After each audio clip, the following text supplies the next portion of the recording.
Hey y'all, how are you doing? Welcome to the Curiosity Café. Today's guest is Mary Williams, founder of Sensible Woo, the host of the School of Moxie podcast, and owner of Sasquatch Media Grounds in Vancouver, Washington. Mary's hot take: having a thought isn't curiosity. Real curiosity is inconvenient. It disrupts, demands action, and forces you to pause. We dive into how she's turning inconvenient truths into new media, new spaces, and a new way of working. If you've been stuck in idea land, this one's going to light a fire.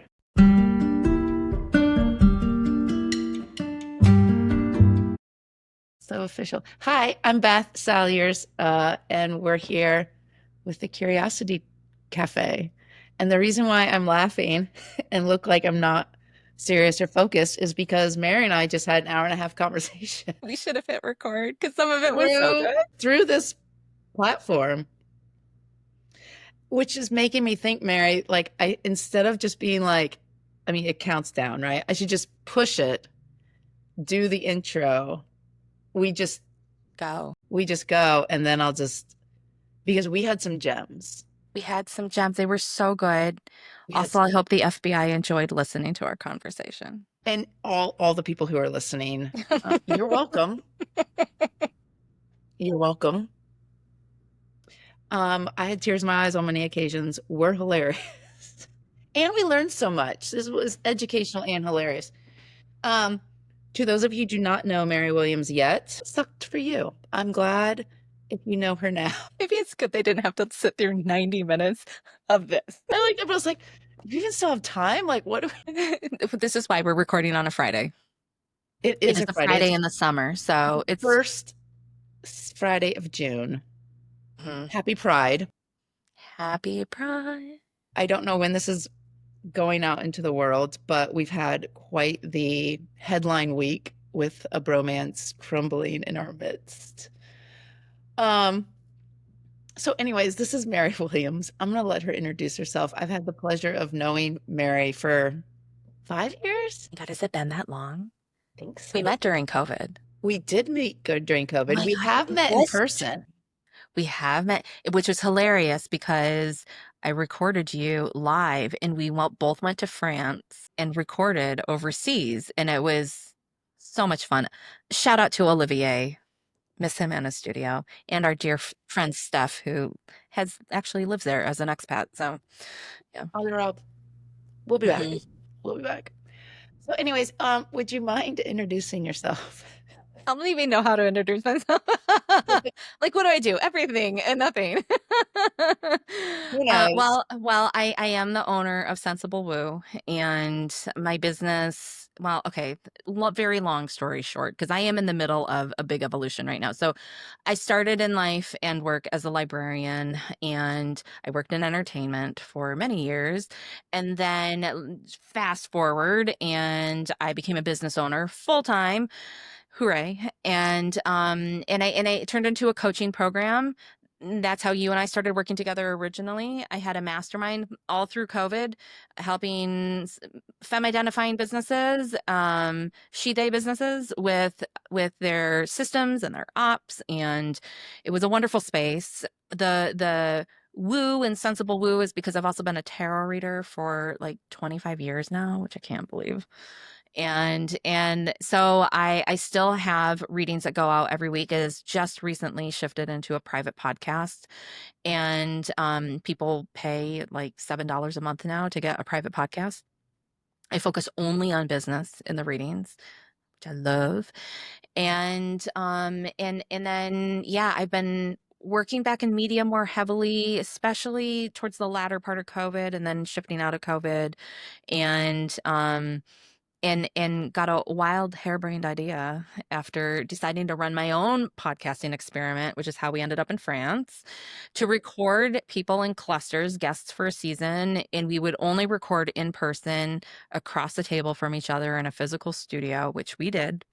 The furthest location was Nice, France. And it was awesome. It was awesome.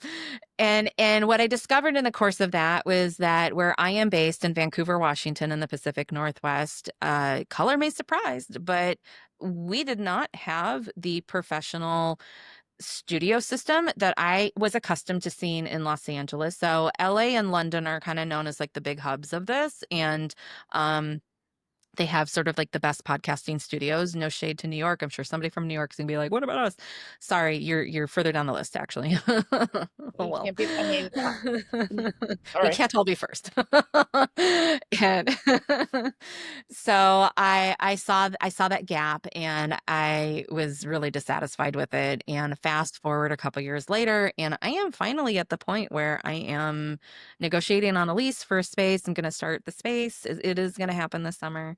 And that is a really big shift, but I'm really excited for it. So yeah, I still work with clients doing all kinds of systems-y things. They tend to be rather metaphysically minded and spiritually minded, but not always. And yeah, and I'm really excited to bring equitable, affordable, supportive media support in a place that is not gate kept behind expensive paywalls with co-working spaces or private offices where you have to be an employee or somebody's literally private home or they've built a banging home studio because there's a bunch of them up here.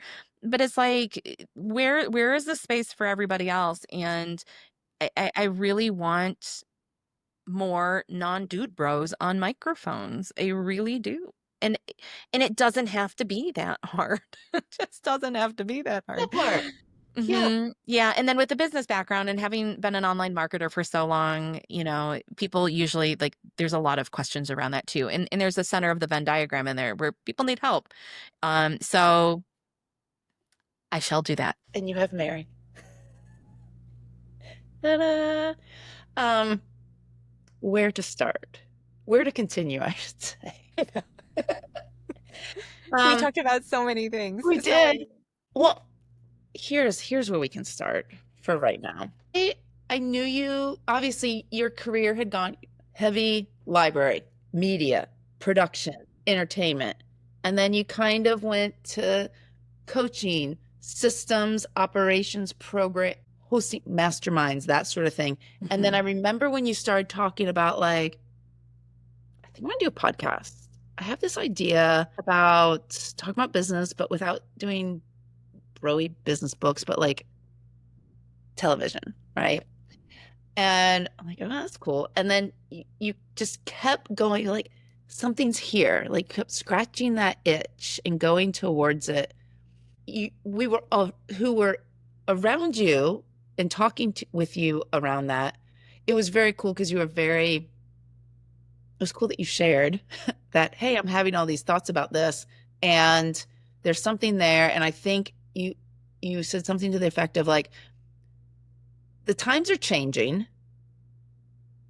I'm picking up trends and you're always been a trend watcher. Like you're starting to notice these things and you're, reading the proverbial room. What did it feel like to come to that point where I may need to like switch this shit up and pivot? Because you had already built successful things doing what you were doing. And then not only like, this interests me, I think I'm going to switch shit up and actually what kept you in? Because that's hard. it's Like, hard. how'd you got curious about it, and then how'd you stay in that work of doing it? Oh, I love this angle. Yeah, because I personally feel like most people give up before they even started investigating their curiosity. Like to have the emotional trigger point of like, which is like, I think I might be curious about fill in the blank. I think a lot of people think that's the point that they start. And I'm like, nay, that's just an idea. Hold, please. Hold, please. That's when you turn No. to camera, break the just You might like be wondering how I got to this point. right. Yeah, I think that most people don't realize that the real curiosity kicks off when you commit. Commitment does not mean I've got it all figured out. It does not mean that you know how long it's going to take. It does not mean that you know how much it's going to cost or where it's going to take you. It's just like, no, I am going to do this. I am going to do this. And And I think that most people get really great ideas and notes of inspiration, and then it ends. And they're like, and I think it's easy in our day and age because squirrel brain is so easy with the amount of information that's out there. And I am a media maven. I love it. And there's so much that comes at you every day. And it's really easy to get distracted and be like, this cool, that's cool, that's cool. And so you can end up seeing ideas, thinking about ideas, and feeling like, look how curious I've been. And I'm like, yes, you have been curious in your thoughts, but are you curious in your actions? Which is a whole different thing. And you and I were talking before we hit record because I've been obsessed with this guy sailing from Oregon to Hawaii. And I sent it to you on Instagram so you can get equally obsessed because I need to talk about it with more people. Going for the rest of the evening, by the way. And yes, and we were talking about how he did the thing. Like he didn't just say, "I hate my corporate life. I want out of this life." He did the thing. He emptied his 401k. He sold all his possessions. He bought a sailboat. He learned to sail. He took a year or so to do this, I believe. And then set sail in open water after only sailing on a river. The audacity of that Pacific. alone is incredible. Hawaii. Uh-huh. To me, that's curiosity. The sitting in his car video where he's still wearing his discount tire shirt and he's like, I don't like this. I want something different. That's the inspo note. But the actual curiosity happens when he finally does something. Mm, And so, like, I think the first act of curiosity on this current evolution was, okay, I've been helping people with marketing materials, systems, whatever. I'm starting to be pulled back into the media world. I can see the shift in traditional media, which I could give you a TED talk right now on all the changes that are going on there. And it's fascinating from a business standpoint, but on a business level standpoint, there's a thing happening. And so my first act of curiosity was, okay, people keep asking me for a podcast. They love hearing my voice. I ran a lot of community calls. People would show up just to listen to me hear me talk, which I was like, okay, all right. I've gotten back into voice work as a result. So being curious, not by like, oh, I wonder if I could just read about what it's like to be a narrator. It's like, no, let me go get in a sound booth. Let me go pay for the workshop with my friend who owns a studio in town and go get in the booth and go work with a producer and record some commercials and like do the doing. And like and through that, so that's a curiosity path. And so I was like, I don't want to just the business strategy part was I don't just want to create a podcast because somebody's like, I want to hear you on a podcast. I'm like, thank you very much. My ego thanks you a ton. But, like, that's not what that's not what we're you're doing. like, agreed. I'm entertaining as fuck. I have so much to share. Yeah, but I'm like, "No." And I'm like, also, that's a very expensive proposition to be like, "Oh, my ego's so flattered, let me start something," which I think is what a lot of people do, and I don't know that it's necessarily wrong, but the curiosity action isn't brought even halfway towards completion, and so then it gets frustrating, they get burnt out, they get tired, and they get annoyed, and that's where things kind of go off the rails. And so when I figured out like what would be my angle if I were to do this, like what would I want to do? And honestly, I think it took a couple years from the curiosity note of like, I want to hear your voice on a podcast to I think I'm going to do one. I think it was about a 2-year gap. And you were in my mastermind at the time. So there was a lot of stuff running in the background that like nobody knew about. And then I became utterly obsessed with The Last of Us season 1 because I was first of all, excellent production. Also, Pedro Pascal. And then I was watching online community form and I was watching this piece of media do something that business owners literally would give their right arms for, which is high engagement, people having discourse, connecting over something in unison without having to be forced, without needing a funnel for it. and just things organically growing from there, and that was fascinating to me. So I was watching that because I was thinking, how do you replicate that in business environments where you want to nurture your audience? That's what we do. So I was looking at that and I thought, you know what? This is a business story. The Last of Us is a business story. And I had been writing all through COVID a weekly newsletter where I just wanted to entertain my audience. And I took a TV show or a movie every week and I put an obscene amount of gifts in it. And I was like, this is how High School Musical is a business story. This is how Miss Congeniality is a business story. Like, I mean, we just did it over and over and over again. And after writing that, like, what, over 2 years, I was like, okay, I'm like really fucking sick and tired of writing these. So I was like, It was impressive. thank And you. they were entertaining. Like yeah, but there was a It was lot. good. Yeah. But it was a lot, and I was like, "Okay, I think I'm done doing that. I think I need to evolve." And so, once I put that down, I think it made space for me to be like, "I'm not done with the idea of that, I'm just done with writing it in a weekly newsletter. So what do I wanna do?" And I thought, analogous thinking is still something I find a very valuable skill set, speaking of curiosity, and I think it helps foster our curiosity by doing it. So then I thought, I think I'll do a podcast where, because The Last of Us was a very tidy 9 episode series, and granted it was meaty, but I saw a business theme in each episode, and I thought, well, what if I invite certain people to talk about business through that episode? Because if there's a hill I'm gonna die on business, I'm like, can everybody please fucking stop the BNI model of shaking someone's hand and immediately launching into, this is who I serve and what I offer. I'm like, I don't want your sham wow. I am not interested in your sham wow. I think your sham wow sucks already, even if your thing actually is amazing. But you have completely made me not want. I'm turning off the TV. I You're don't want to done. watch You're your. done I'm done. before, yeah.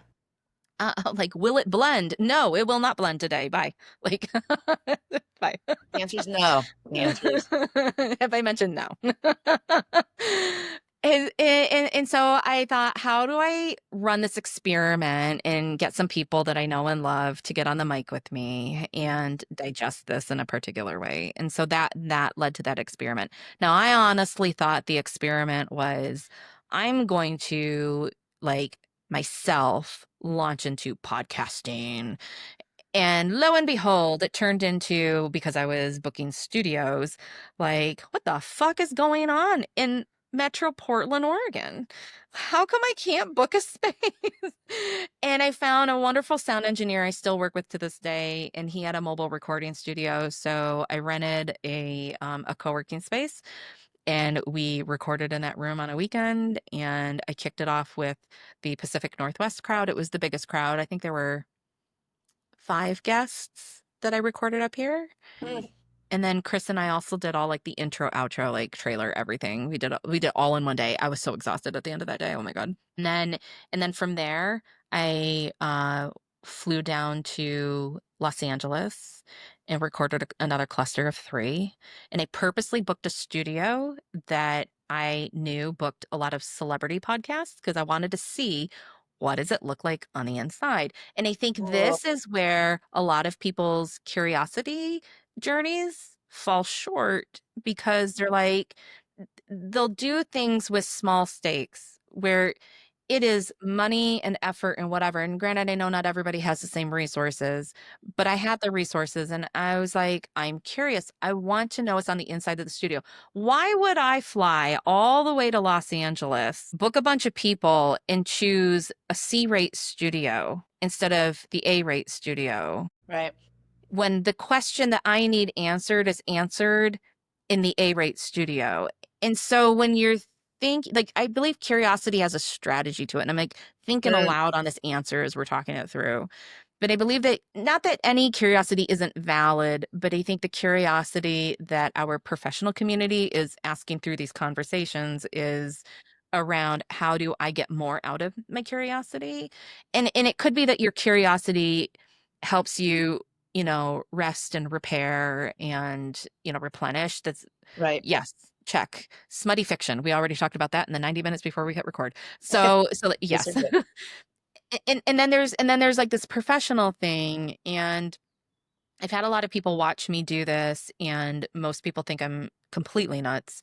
And there are people who ask routinely up here, and they're like, "Why would you start a studio? Why are you doing it here?" And then I'm like, "Well, that's interesting because if I showed you my DMs in Mm, social media alone, yeah, I've got a collection of people who are like, 'When are you opening the studio? right. How can They're I get a waiting. class?'" They're I waiting. even have I even have people who were like, "Hey, remember back in the day when I told you I wanted to make a career change? Are you gonna hire engineers? Can you train me?" That's been a recent one. And and I'm like, so there's clearly a thing happening, but Yeah. I don't think that you get those what we think of as serendipitous moments, and they are serendipitous, but they become serendipitous because you took action and you chose the A level path of Mm, pursuit instead of the sea level path of pursuit. And I'll preface this with saying, like, I have been through some shit in life. You know all about this. And there are times in our lives where like you have no other choice but to pursue the sea level path. But if you're aware of the paths, you know why you're there, you know what's going on, and it becomes a different journey. But I think it's when it's not aware and you're just kind of floating through expecting serendipity to like whack you in the face. I hate to break it to you, but like that actually doesn't happen.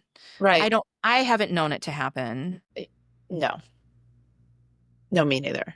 And I love when you brought up that part of your curiosity. First of all, it being an idea, but the actual curiosity is the act of pursuing the question and then being open to let the question change. Because you started the podcast quest thinking, I'm going into podcasting. I'm going to learn all about podcasts. And then all of a sudden you're like, why can't I find a fucking studio here where I live?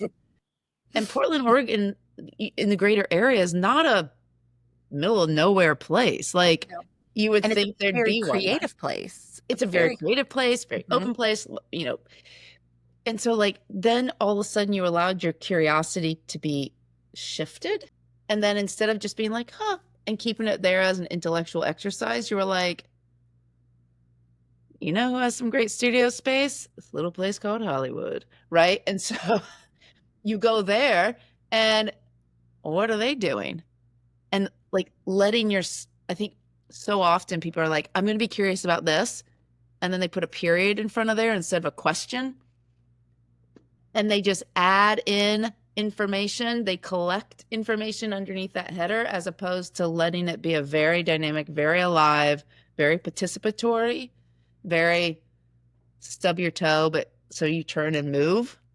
Um, which sounds like the path you took, the truly curious path of it being Yeah. Yeah, and I think like, your description of that, like putting a period instead of the question mark. I mean, that is honestly one of the most human and normal natural things that any of us will do in all areas of our lives. And it's out of self-preservation. It sucks to get hurt. right. It's very intimidating to be vulnerable and hang yourself out to dry like that. And I think part of the problem is the need that most of us have to unhook from a lot of like modern social conditioning, like literally social media conditioning, especially, but regular social conditioning too, that somehow things have to happen at some inhuman speed at this trajectory rate where I'm like, I don't know what planet you live on, but that's not reality. And that things take longer usually than we ever give them credit. But I think part of it too is like out of curiosity notes, because I do love my media world. And so I do listen to podcasts. Um, there is a podcast that I was listening to for a while. I kind of took a break. But I love so I'm a terrible figure skater. I take figure skating lessons, and I have loved Sasha Cohen, the figure skater, since she was like in her competitive days. And she had a podcast. I honestly haven't gone to look at it recently. So she might have stopped, but she had a podcast where she was interviewing ex like elite athletes, Olympians and para Olympians in particular, and they were talking about like what happens after that career because they're usually so young and they peak really high, and sometimes they win the gold medal and sometimes they don't, but they have invested literally dollars in their childhoods and life and time, all of it, Right. into the pursuit of a gold medal. And then after it's done, they're kind of left with like, well, oh, shit, what comes next? And so I think she was curious to like investigate that a little bit more. And so some of these conversations are really amazing. And I was listening to that, and and I remember thinking, we like give out prizes for these young wonderkins to come out and like sell the app at the age of 2.5, and they built an app before they could read, and it's just like that. Seriously. And as somebody who's in her mid 40s, I was like, it's just beginning. I know things that 10 years ago me had her head up her ass about, and there's no way I could do that now. And that Right. the culmination of all the experiences of having gone to work every day, working at Disney and hating the office, and like, but being around media all day and learning production in a way that you're not going to learn in any other environment, watching deals go down, meeting other friends in entertainment who were working PR, getting invited to red carpet parties and doing the glamorous things, but also seeing how things were really run and hearing Uh, the gossip, what's going on, what's the word on the street, and realizing that like all of that, and then my library background, which is rooted in like strong fucking ass systems and in just things you need in business, and then having been a blogger since 2010 and like learning in the OG days how to make something be like actually interesting to a reader, and all these things come together in the future, and those were all curiosity paths. yeah. But they all come together in the future to this moment where it's like the world has shifted. The world is always going to shift. Who would have thunk that the world would shift this way? But here I am watching news, about how the old traditional media structures are just falling apart, and they have enough money to engage in enough self-preservation, so it's not like they're disappearing or anything, but they are struggling. And I'm watching the creator economy grow, and I'm watching my actor friends and producer friends look for other types of work. And guess where it is? It's in new media, it's in podcasting, it's in YouTubing, it's in the spaces where all of my entrepreneurial business activities are residing. And because you've got bigger studios like Wondery and Lemonada who've now crept up on the scene, and all the celebrities who've gone through their actor strikes and their union strikes, they have to fire up other streams of revenue too. So they're starting podcasts. Well, guess what? That just elevated the expectation of all the listeners, and you've got to meet your audience where they're at. The audience isn't down here anymore. They're up here, which means you need to meet them up here too. And because of that, you don't do it alone. You need help. And I'm like, oh my goodness, I check the boxes to help these people. And guess what? I love the work. Like it's kind of no brainer. And I'm like, what a happy coincidence, And Yeah. but I think like we sometimes engage in curiosity, because I know I do this in other things in life where it's like I think I'm like trying to will something to like turn into the vision that I want, and it's like Yeah. that never happens. Right. Because there's at some point, I think we were all taught that this is a whole other conversation. Stronger drinks than my water to get we should into. we should fly back to Nice and go have drinks on the beach. Oh my gosh. Oh, Castis, that's what. But this idea, this like Protestant patriarchy, just work harder, you'll be able to like grind it into that you're just be able to like think it enough, research it enough, want it enough, talk about it enough that it'll just that there's some sort of exceptionality that'll just pop up for you. But we don't, of all those stories where the headline reads that, we don't peel back the Yep. privilege and white supremacy and the Yes. patriarchy and the access and all these different things that go into a lived experience. Yes. And I love, especially now myself, my mid 40s. And I had this thought to myself earlier of like, man, I remember when I was doing like, man, I was long story short, hopefully. I was thinking back to a time where I had a job right after I got my last degree, and I was like, man, that was good money. Man, why didn't I just like keep doing that? I was like, I remember walking down Church Street in Charlotte going, I might be able to do this for another 6 months, but I'm just not happy. I know I can do it. I love the people, Hmm. but the actual work, like there's just, there's dissonance there that is telling me there's something else. Yep. And it's from what you've shared here is that you recognized it, you changed the question, and then you got to work on that question and remained open during that action. And I think sometimes we get so stuck by like, no, this is the plan. This was a syllabus. I got to finish this. I All think it's that the same school type of I training. think it's the same type of people who are like, no, I started the book. This book sucks, but I'm going to finish it. It's like, what is this 11th grade English class? There's no fucking test. Put the book down. And like for you, what, when you think about yourself and you think about your ability to continually do the action part of curiosity and live and embody the curiosity through blogging, through library sciences, through entertainment, through various jobs you've had, through coaching, through production, through podcasting, through getting a lease for something is a whole other Oh my God. ball game. What do you do to keep those skill sets open and sharp? Oh, um, not to be meta, but more curiosity. We didn't even script that, y'all. We just More curiosity. yeah.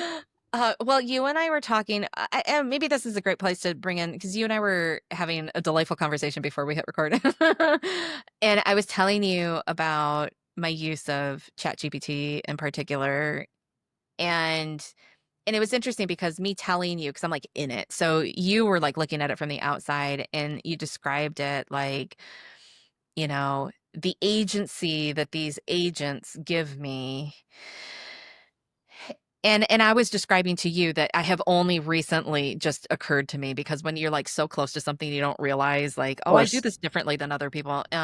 That's right. We And need because others.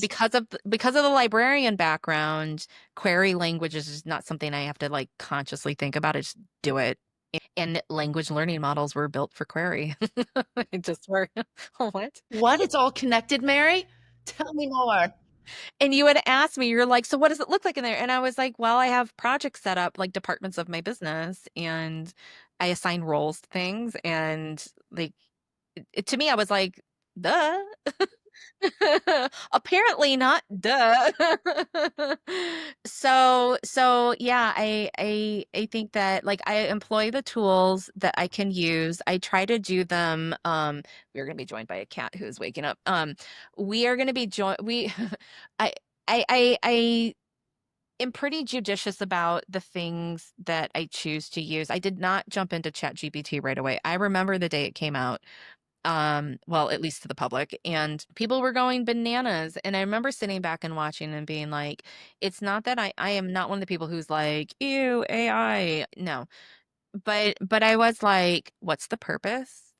Why am I Mm, doing it? What is the goddamn rush here? Like, seriously, what is the right, rush? And I right. think one of the things that is changing, I mean, this is a little bit like off topic here, but I think one of the things that is changing, speaking of somebody who does get a little obsessive about trends, is the trend. There used to be this heavy trend, especially for our generation, I think, where it was like, be the early adopter, be one of the first people on the platform, stake your claim, steal the market, and it's like, or not, or not. Or let everyone else like figure out what sucks. Yeah, like tell me how that worked for you with MySpace. Like, no. What was the Google social platform? I don't even remember the name now. I don't remember the name now. But I remember Guy Kawasaki being like, I was the early adopter and see how I captured the market. And I'm like, how'd that work out for you, Guy? Because the last time I checked, remember Clubhouse? People who were like, get on Clubhouse Oh and steal the yeah. market. It was crickets. Snapchat. I could go on. Yeah. There's so many. And so I think like there's all these tools coming out, and for a while there was like the rush to build your app. Now it's the rush to build your custom GPTs, and I'm like, slow your roll. And like literally like can you get a little more curious about it? Because y'all are stuck in the idea phase with zero substance. Which ideas you usually tend to be more sexy when you actually have to do something about it. Yeah. It's sexy to make anything sound what if we could. What ifs are very sexy. I love playing the what if game. The what if game helps you think through a Fixing. lot of things, but it's Fixing. like, okay, now what are you going to do about it? And how are you going to incorporate this into the existing everything that's going on in your life? And what happens is like you start to incorporate it, and it is a disruptor, so it's going to disrupt everything else. So like I do this whole podcast. The first thing is like I'm gonna finally launch my own podcast because there's certain questions I want answered. I want to figure things out. I Eh. can't have a client do it. They're not gonna pay for it, whatever. Let me do it. That disrupts things that are going on. Then the next disruption shows up. Fuck, I can't book a studio. Where are they? And now we're in a different land. Now it's like Honey, so I think true curiosity is inconvenient. is that your hot take? I think it is my hot take. And I think the reason why people stay in idea what if land, which sounds it's poor man's curiosity. It sounds like curiosity. But real curiosity is inconvenient. Real curiosity leads you down paths that do things like make social change, which is really inconvenient. It makes societal change, which is very inconvenient. And you can't control it. Right. It is highly inconvenient. It's highly disruptive. And in there, that is inherently uncertain, and there is inherent fear in there. It has to be like there's uncertainty. There has to be and it, yeah, I love how you put that. And the other thing that's coming up for me that I hear you say is that I'm curious. Um, the number of times I do that and then chuckle at myself while doing that, you think It I'd never be gets over it old. by I now. know it. It's like the eighth one, not yet. Uh, so I I wonder, I also happen to know you're a musician because we've nerded out about that as well. Also a fellow strings player. Um, where does it come from? Because not only you have a pause, you have a pause in you that you watch trends, you feel trends, you sense trends, you inquire, right? But when things are happening, you go, hold on, let me think, let me feel, let me ask questions, let me figure out which question route I want to go down. And then you described, and we've talked about today and at other times, some people are just like, oh, let me go try this. And let me throw all my energy into it. And fuck, it didn't work by Friday. What is it that has helped you make that pause part of your curiosity process? Because this has come up with other folks as well. The power of the pause. Yes, you're gonna love this. You're gonna love this. So I channeled all the readings and recorded them that go out on Sunday, Oh and the my God. not surprised that the conversation we're having right now is going this direction. And to like explain the point a little bit better, I was like, you know, I told a story about how I grew up studying classical music very seriously. I started on piano, cello became my love. And it was my piano teacher, though, when I was really little. I think I was like 5 or 6. And kids will like just sort of barrel through things. And so, like, when you're looking at music, anybody who's never read music before won't know this. If you do, you know exactly what I'm talking about. You'll see notes written on the staff. And then there are these other symbols and their rests. And so there's a time signature and you're counting. So let's say it's 4 times. So that means there's 4 beats per equal beats per measure. So it's math, it's fractions. It's The awesome. only math I like. So you'll see like 4 quarter notes, and then maybe there'll be 3 quarter notes in this little squiggly line, and that's a quarter rest. And as a kid, I think adults are just as guilty of this too, but it's really obvious with kids. Um, you'll like blow through your rests a lot because you're like, let me get to the note. To Right. think is what we do a lot in life. And like who can blame us, right? Like that's what we do. Notes are And fun. You're making music. It's sound. right. And Right. so my piano teacher quoted this. I'm pretty sure that this quote comes from someone else. I was told it so young. I don't even remember where it came from beyond that. I just associate it with my old piano teacher. And he was like, you can't blow through your rests. It is not the absence of sound. It is the presence of silence. And so you need to give that quarter rest is here in equal measure with all those notes, and you don't just blow through them. You cannot. Cannot.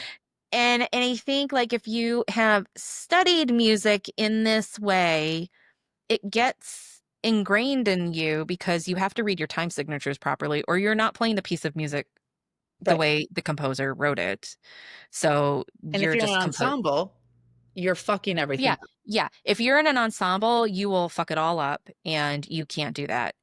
So like there's this pause that's built in there, and then I'm like I'm thinking aloud while we're talking about this, and then I'm thinking through like of all my years doing tarot readings, you don't just throw cards. Like you have to take a moment to pause, get grounded. If I'm reading for a client, I need to get them grounded too. Like you don't just jump into it. And if things start getting a little anxious, like you've got to pull it back and like ground again. And as a librarian, in true librarianship, you do reference interviews. And so somebody needs something, and you don't just tell them what book you think they should read. You conduct a reference interview where you're like, well, what do you like? Well, what don't you like?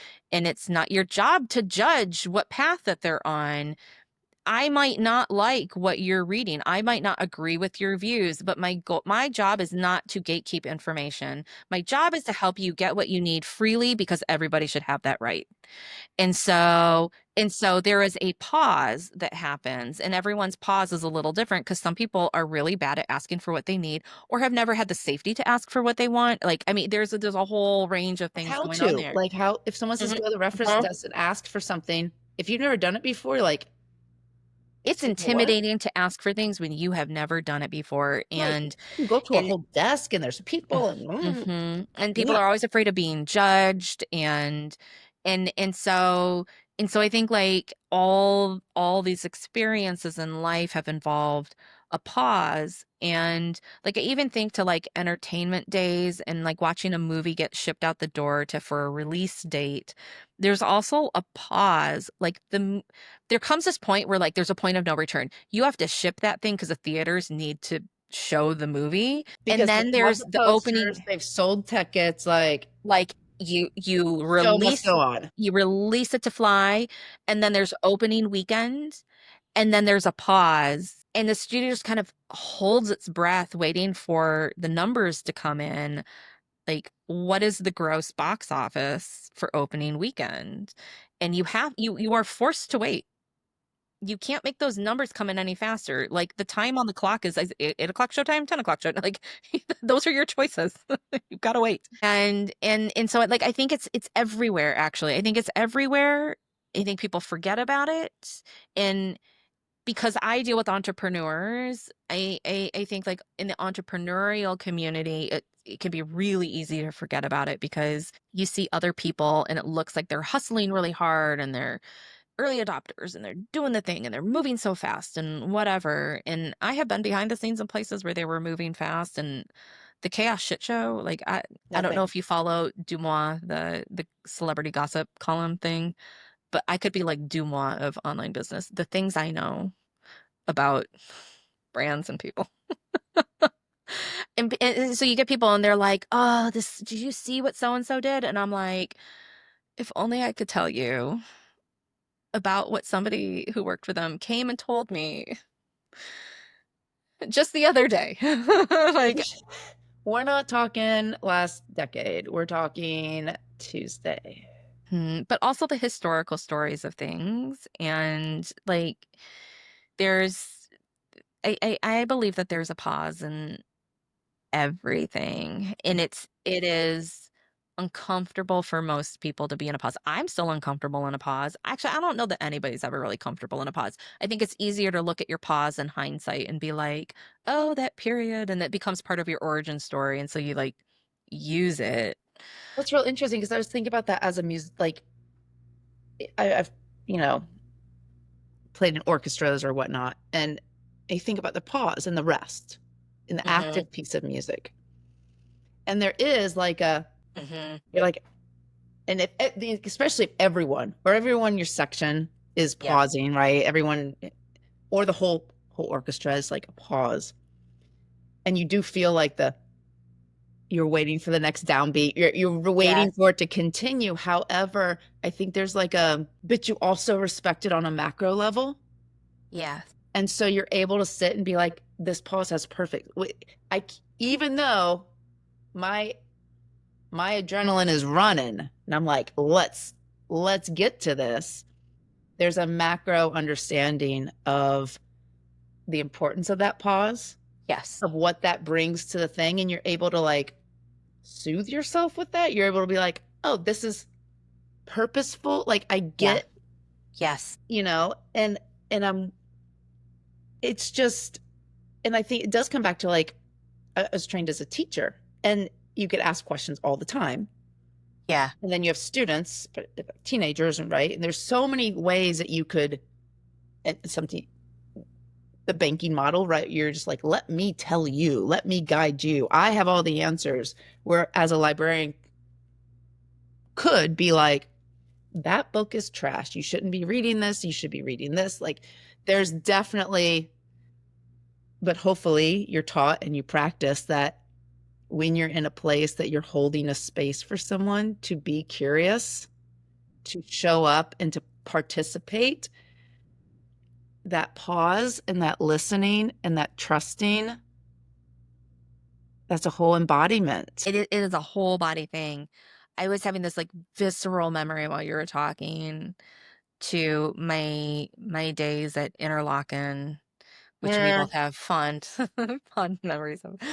And, um, I went to Interlochen in high school, and I was in the inaugural year of the String Quartet Institute, and it was, like, very exclusive and prestigious because every quartet has 1 cellist. So, there's 2 violinists per quartet, so they were the most, and there's 1 viola per quartet, and there's 1 cellist per quartet, and I got accepted, and we would learn a quartet every week. We were coached weekly with, like, world-class quartets, and then we would perform on the radio every week. That was what we did. You've told me about your schedule and that experience, and it is like, It was so intense. We were so exhausted at the end of that. And then we were also hung out like donor food. So so, like, each week there was sort of like a period of composition, like a theme.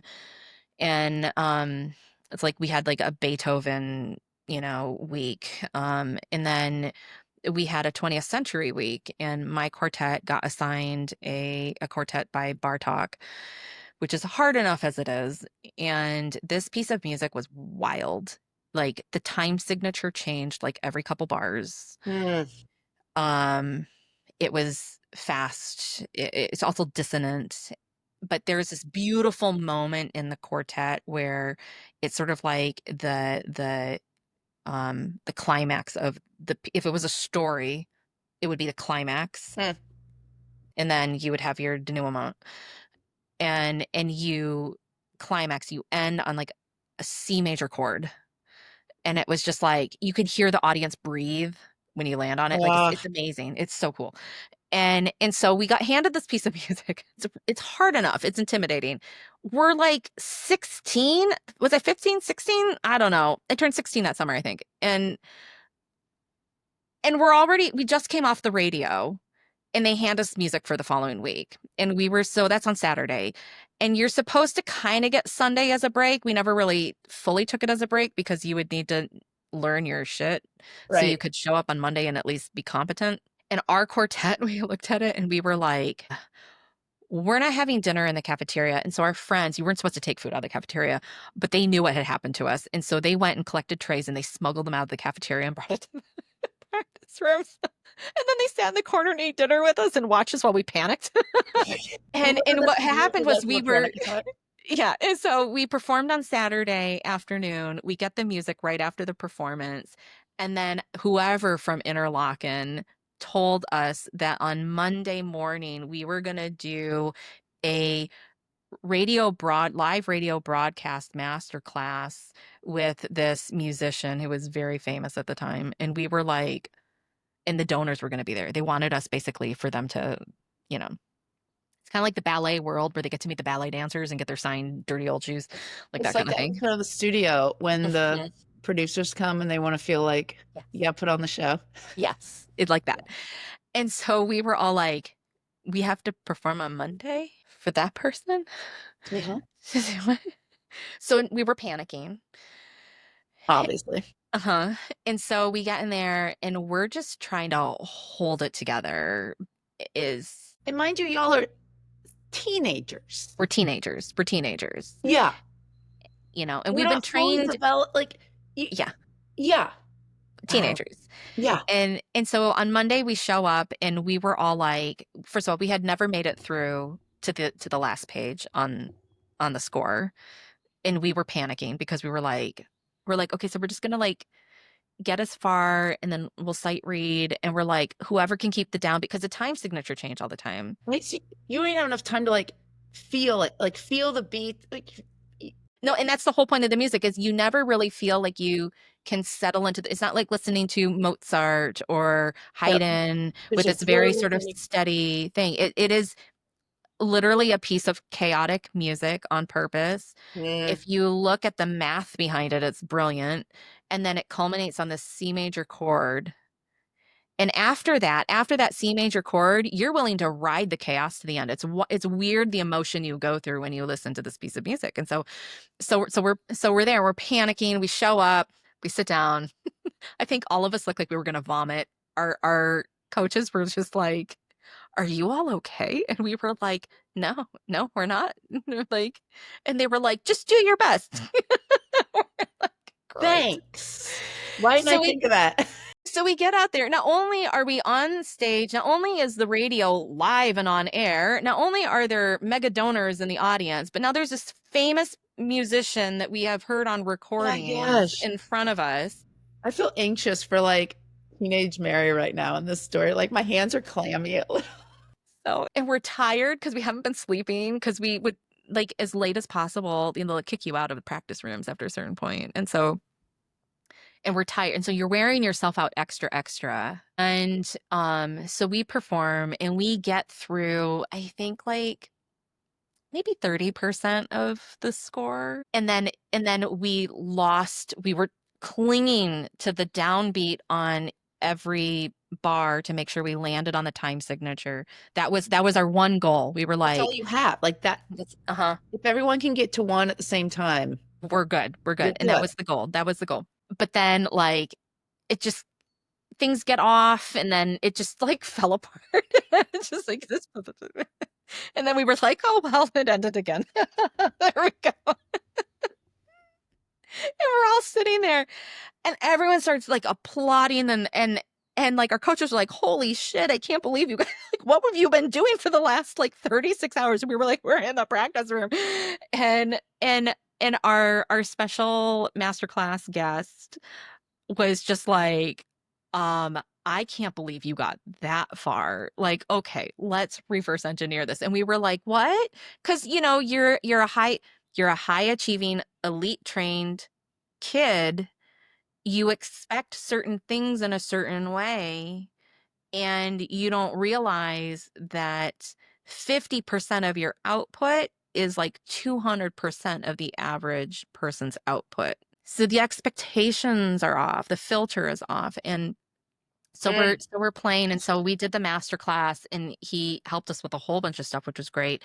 And then later in the day, we were with our coach in the practice room again. And the first thing she did, we all showed up and she's like, don't take your instruments out of the case. And she's like, we're just gonna breathe. And we were like, huh? And so the Like, we don't previous play woodwinds. What are you talking about?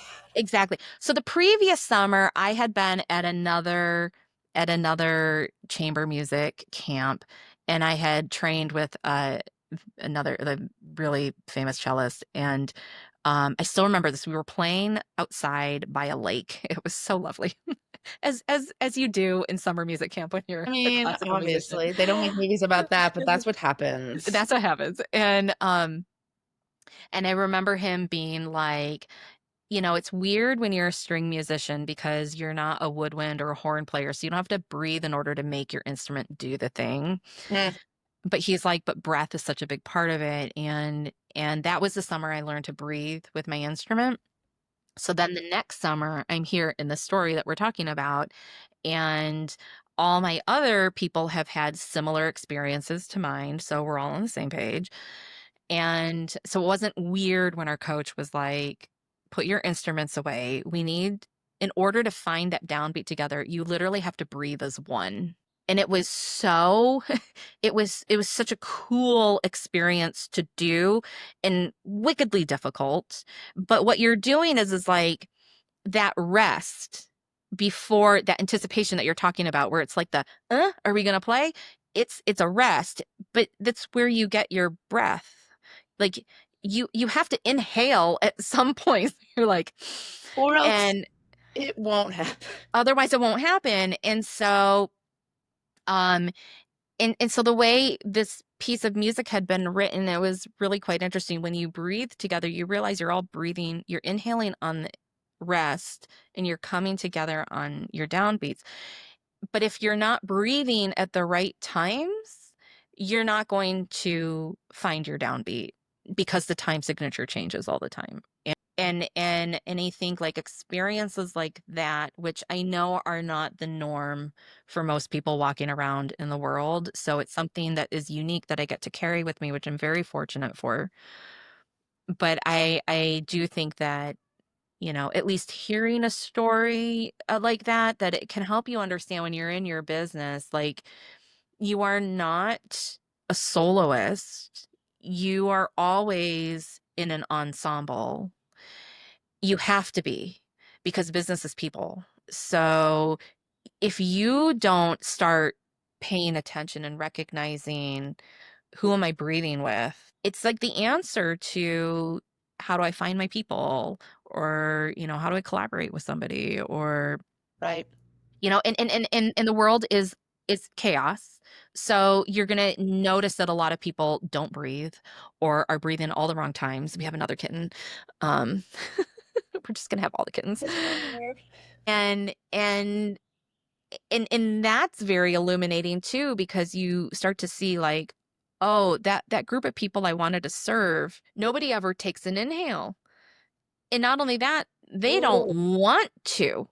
So if they can't take an inhale, how the hell am I going to help them with my version of breathing if they literally cannot participate with me? And I think, like, strangely enough, to bring it back to the curiosity stuff, it comes out of curiosity, because if you're curious enough to take the action to figure out how do I proverbially breathe, yeah.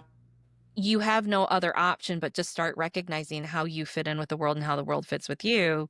I I I love that story. It made me think several times of sight reading. So when you go and try out for a thing, there's your prepared piece, and there's always a sight reading where you've never seen it before, and you're in front of strangers, and they're like, "Here, play this." And I played flute and violin, and so you did have the actual breathing, but you're right, you had to breathe before you could produce sound. And if you played on the first beat, if you did not take the time to breathe, you weren't ready. And when you go into sight reading, you are trained not to just hop in and start playing, but to take a moment. What are your cues? What are you looking for? What are you looking at? But you're trained to take the pause. Yeah. Even though you're nervous, you just want to get the shit over with. Pause, key signature. Yeah. Accidental, like what do we have going on here? Time signatures. How fast? What's the little Italian word at the top telling how the mood or the speed you're supposed to be doing? Is there a coda? Like, what are we doing here? Hmm. But training you to have that pause. And I'm trying to think, like, even if you didn't have like go to way camp, intense chamber music experience, if you played any sort of instrument, if you practiced any sort of art, there's a moment you don't just after a while, or you're just going to waste clay. You look at it first. Yes. You look at the Yes. canvas first. You don't just be like, paint. There's a there is a pause. I played softball for a couple of years in high school too, and I was a pitcher. You don't just get the ball back and throw that fucker again. You pause. And I think that that's why, well, anyways, this is my announcement why we need arts education and music education Oh, I plus one. and sports and accessible sports because you actually practice You practice this art of pause, doing of because you're breathing. creating. And Yeah, I mean, you could be a dancer. I mean, as an adult, so in college, I took up competitive ballroom dancing, you the know? tabs open on the story of Mary and all the Too cool many shit you've tabs. done. Too many. Amazing amount of tabs. Too many tabs. But like so I'm just trying to think of like other things that people might do and like that you might pick up not as a child because you did some elite sport or elite music or elite thing, but like as an adult, like okay, like maybe you take dance classes, like you're learning to swing dance. Or maybe you're like me and you took up figure skating because you love watching it on TV and like it's just a class of middle-aged women wearing knee pads and wrist guards and some Having wearing a helmets great time. and we're having a great time and we're terrible skaters and we have a ton of and we're scared to do everything because we're like falling after 40 is a very different thing than when you're No, 20 and our 20-year-old instructors are like, "Oh, it's different now too." And we're like, "Honey, you just wait." Like you have no idea. cut it. You have no idea. Call me And Auntie Buckets. but there's a pause and like it's a game of balance and so Mm, you are taught at the beginning how to find your balance again and if you feel like you're losing it, the trick is bend your knees, put your hands on your knees and like get your center of gravity lower back over your skates again and it works like a charm every time. And it's a pause and there's just sort of these like moments of breath in there, when you're mm, doing turns or you don't just barrel down the ice and even hockey players don't. Like you could think that they might because they move faster, but in at least in when I am taking skating, there are quite a few hockey players who are on the ice of varying ages, and sometimes they're there having elite skating class with a figure skating coach to become better at becoming at skating. And like when I watch NHL skaters skate around, I'm like, they are really amazing skaters first and foremost. And then they're also wielding, pucks around the ice. And I'm just like, my God, like I don't know how they do it. right. But there is a pause. You just don't see, I think like there's tempo to everything. Again, arts education, because you would understand like there's tempo to everything. And a hockey game would be something played at molto allegro, it's very fast.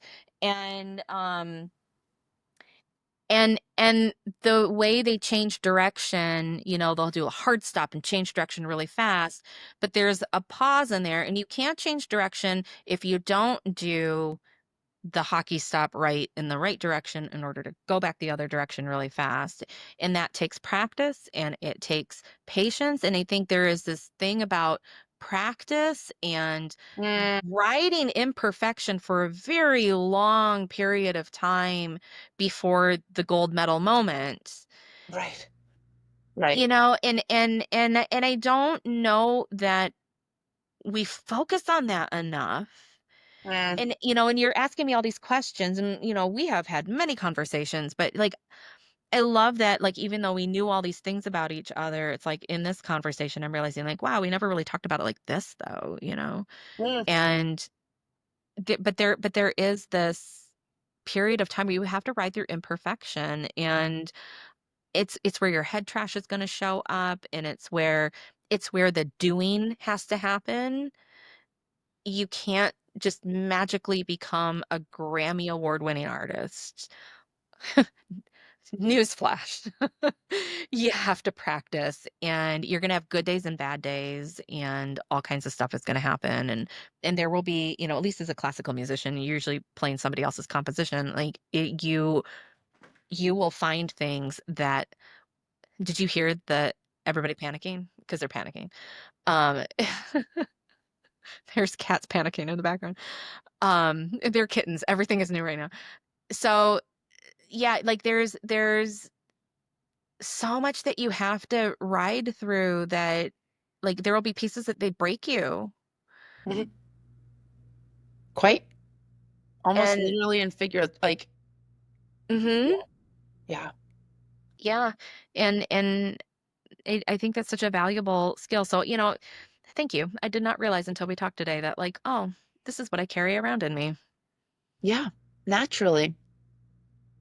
And I wonder if it's for a lot of folks too, is like tapping into those underappreciated, under talked about, not sexy Forbes titles of tell of Mhm, because hopefully everyone who's in business and you work with entrepreneurs, so specifically in your field, and most people have jobs, so at mhm. work. And I hear people at work talking about like, I just need a breath so I can like ground again and then get back into it. But it's just like so, but everyone, I assume, I would think, has had experiences of when they practice that pause, whether it's a hobby, whether it's a childhood thing they experienced, whether they love watching the NBA and like folks aren't going to the free throw line just being like, thanks, boom. Like all these different places where you might be able to help people point out the people you're watching continually. Like, can you actually count how many times they're pausing That would be such a great exercise to do. to like let you know? So when you're got all your windows open at work and you're thinking, man, all these elite, successful people out there doing all these things, do you know how many times they not And only pause in the performance of it, but how many times they practice the pause leading up to said performance? And not performatively, because I do see performative pausing, especially you can just use social media as an example. All the people are like, Ooh, I'm taking a break from social right now. And I'm like, yeah, so you can go barrel through on that thing over here. Or the whole, I'm pausing and taking a vacation. And I'm like, yeah, and you worked like insane hours to go, and then you're still Instagramming from the beach. So are you really pausing? Like, right. not performatively. Right. And That feels like it's a clickbait for me when it's mhm, put like but that. it's so rampant, and It's it is a performative thing. pause. We've taken the pause, the rest, and turned it commercial. Right? I know. I'm like, I'm gonna go take a shower and like I watch. know, it's like, I feel dirty right now.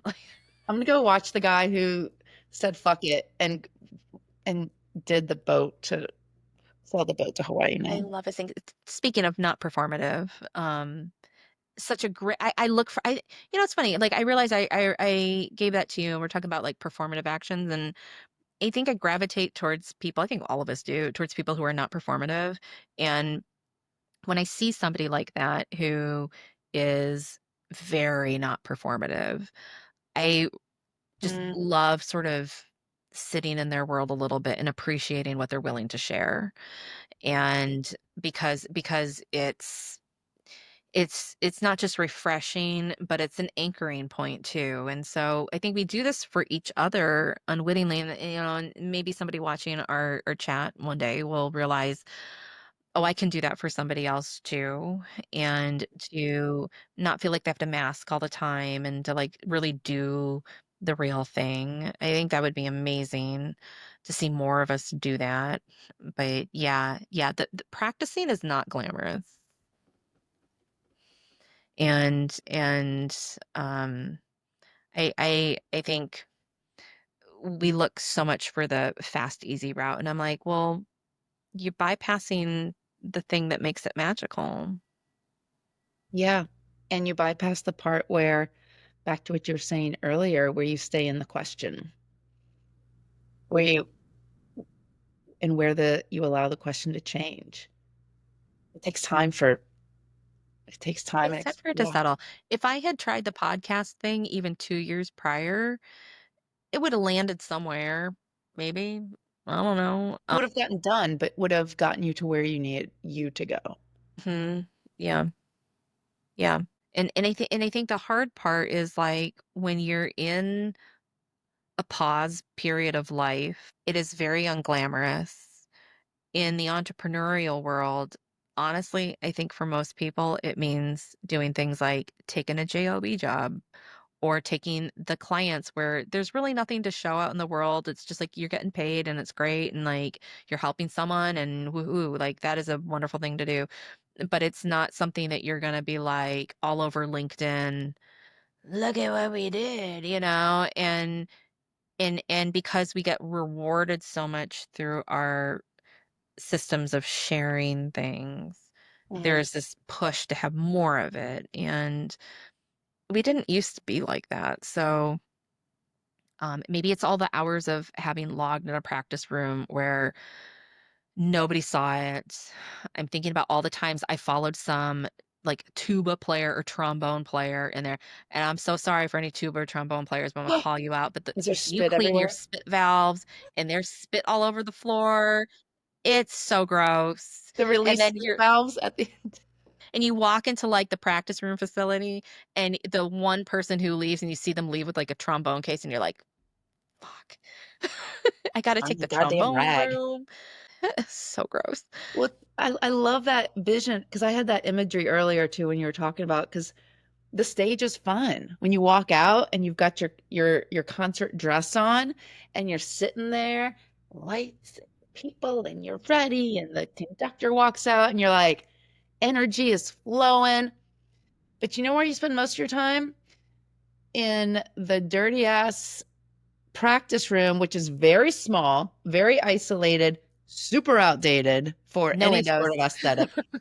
Or you're in your practice band or orchestra room and it's No, also gross. public classroom Yeah. style, but that's where you spend most of the time.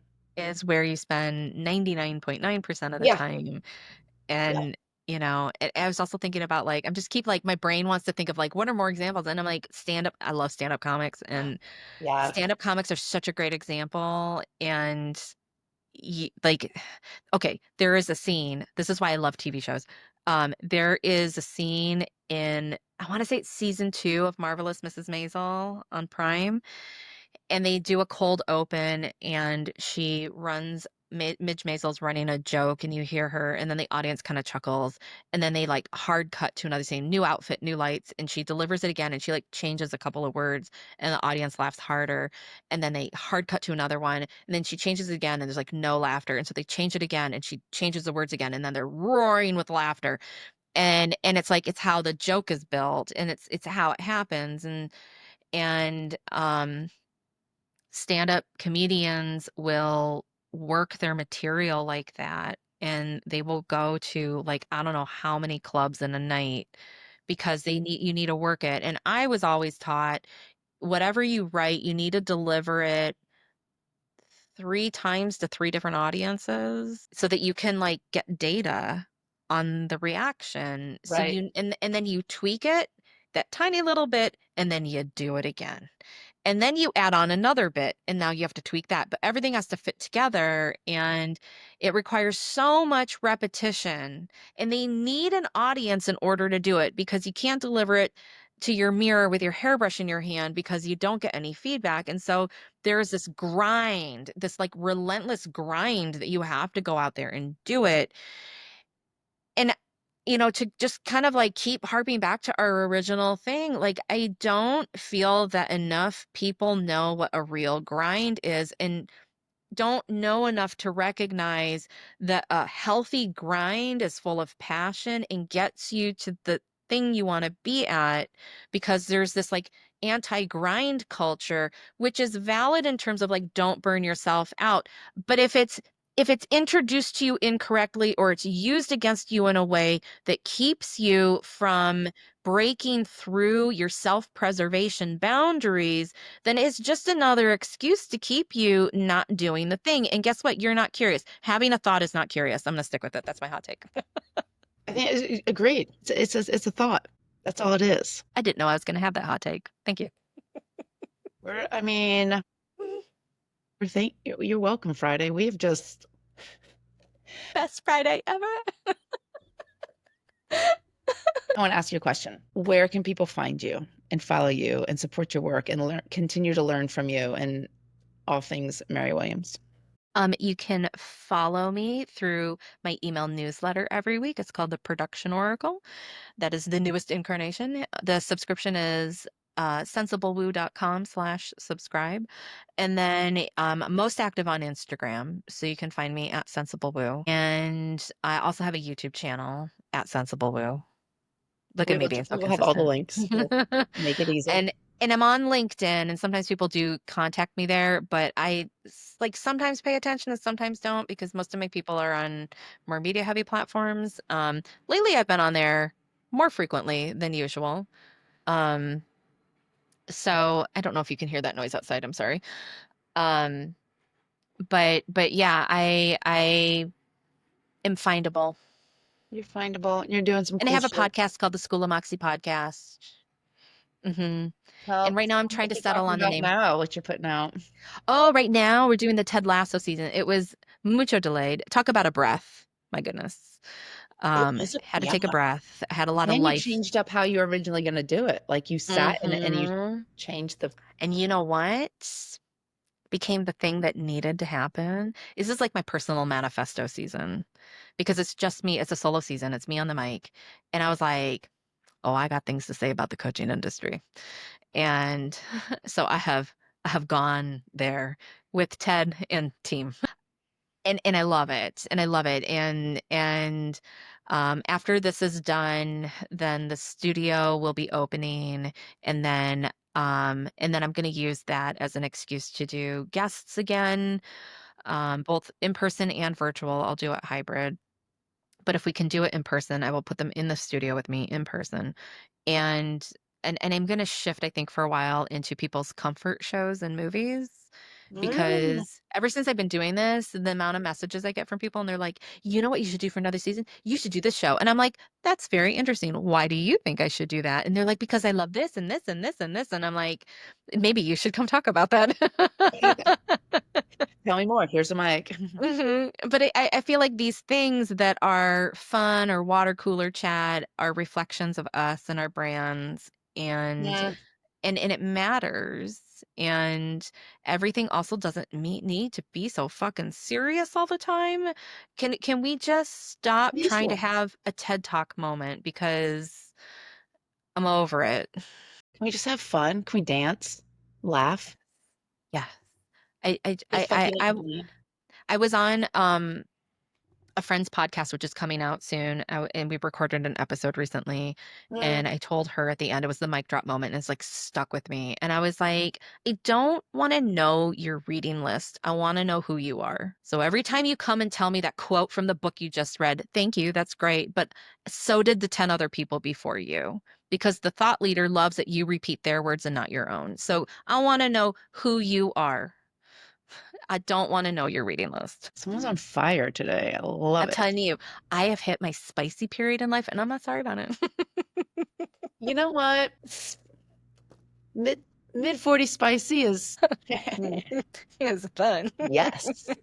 Um, that's so yeah, original thought. So important. Yeah. That's why I like the curiosity thing. It's like, oh, I'm so curious. I'm reading all this. I'm like, what are you reading? Tell me about you. Right. But usually it's regurgitated thought points from someone else. And I'm like, it tells me a lot about where you're at. I'm Tells like, me okay. that you probably wish you had made a PowerPoint for this conversation, and that blows. Hi, There here's needs to be a screenshot right there. Like, oh. what? Oh my gosh. Oh fuck. The other thing I wanted to tell you, and apparently everyone else, to our conversations, I I just watched stand-up comedians. I Yes. watched on Variety on YouTube on Variety's some channel or whatever. Dave Chappelle and Muhammad Amer in conversation with each other. Amazing conversation about stand-up, about purpose, about creation, about production, about through lines and how different projects came and went and how they met moments. So good. It's so good, right? So good.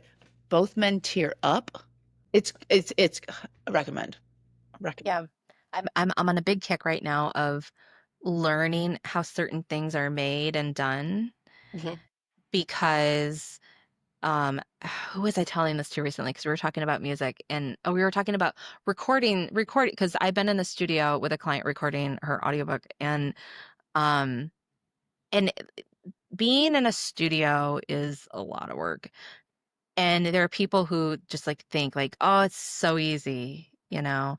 And I'm like, the worst pop singer that you make fun of, you need to get curious, do the doing, sign up to School of Rock and go learn to be a bad guitar player and a singer and learn to be in it and then Mhm. come back and tell me your critique of that poor pop singer because no matter what, it is grueling to cut an album. And guess what they did that you did not do? Fucking did it. So I will always give someone props, even if they're a terrible stand-up or a terrible, I don't like their music, pop music, you know? I, I will give them props. Somebody signed them to a label and they did the grueling process of doing that album. They showed up every fucking day. And it's like at that local stand-up night, and the guy who's not really very funny, but boy, you can tell he's wearing his heart on his sleeve and he just really wants to try it. And it's like, I will give you all the props over the guy heckling him in the corner because he has been to so many nights and he is doing the doing and you go you boo. Like I 100%. have so much compassion and so much cheering for the people who do the doing. Yeah. 100%. Showing up and doing something is bold and brave and courageous and gorgeous and amazing. And the hecklers are, Hecklers can go fuck themselves. thank you. Like Right. seriously, go Go fuck off. No one what cares. was it? The We'll get a podcast. No go one fuck wants. yourself. That's the podcast. Go fuck yourself. I tell you that scene from Grace and Frankie. She's like, and climb to the top of shut fuck mountain until there are no more fuck ups to shut. That runs in the back of my head so many times. You need like, is there there was once a time in my life where I had DMX's party up in here. I'll lose my mind. Anyways, so I could play it. So it could play when I needed it to. I feel like you should just have that. Have it really great there. Yeah. Yeah, it's the one point of patience I have in the podcasting community because as much as I get tired of the bro dudes on their mics, the ones who consistently output every week, I give them massive credit. Like they show up and they Yeah, do it, that's and they that's know fine. when they're having a rough episode. Like, I will never not give that person credit for putting Showing up. together the show and showing up and doing it. Um, would I like to see more diversity in those voices? Find support to continue to show up? Yes. Yes, I would. And I'm like, so maybe that's where I can help. And I think like when you get super truly curious about it, you can then look at the problem in that way and go, oh, that's how I help change things. And here's how I can apply it. I have now taken my curiosity out of just like, I don't know where this is going to like, oh, I think I found some purpose for now. And then that leads to more curiosity. Right.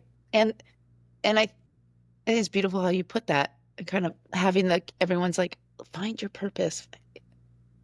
That's a participatory thing. That's an action-based thing. That's a failing over and over again, iterating and staying and doing the curiosity.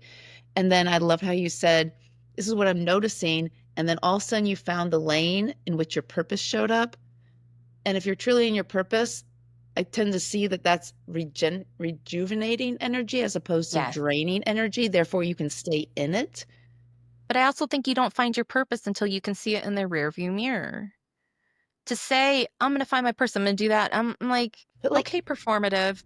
Like, well, what? also like that it's almost like it's a destination on the map. Like, in golf where they put that flag. It's not located anywhere. No, no. Yeah. And I think when people are like, oh, I found my purpose, I'm like, yeah, you found your purpose because you have context for it now. Yeah.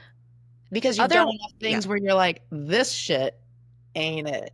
No, and I think a lot of people are looking for they see someone do something really cool and they're like, "Ha, I see something. Now that I see it, I can believe it.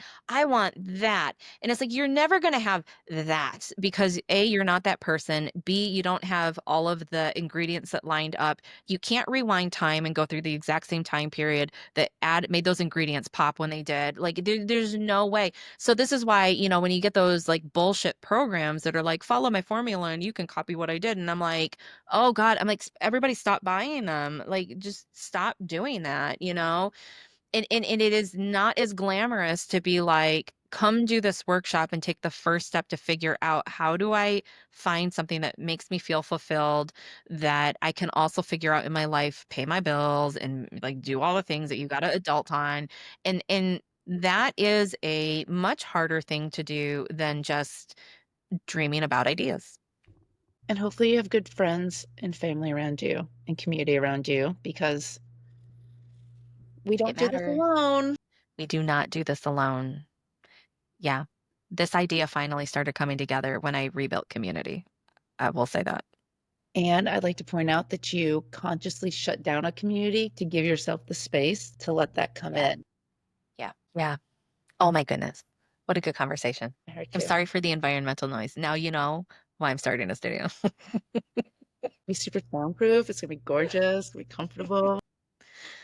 So pretty. It was built in 1879 by nuns who rode here on horseback. I'm convinced it's haunted. I hope so. We might have to start a ghost podcast. Yeah. I'm Yeah. just gonna ask it questions and it'll just, oh, yes. Okay. Thank you. Thank I'm you so for our glad 3 hours of conversation and for the hour and a half that we recorded here for these lovely. if you're still watching, you're a champion. I There are people if they're still watching. Thank you so very much. Thank you for your hot takes. Thank you for the conversation, For the invite. being who you are and doing what you do and modeling being a good person, doing good things in the world. Back at you. Thank you.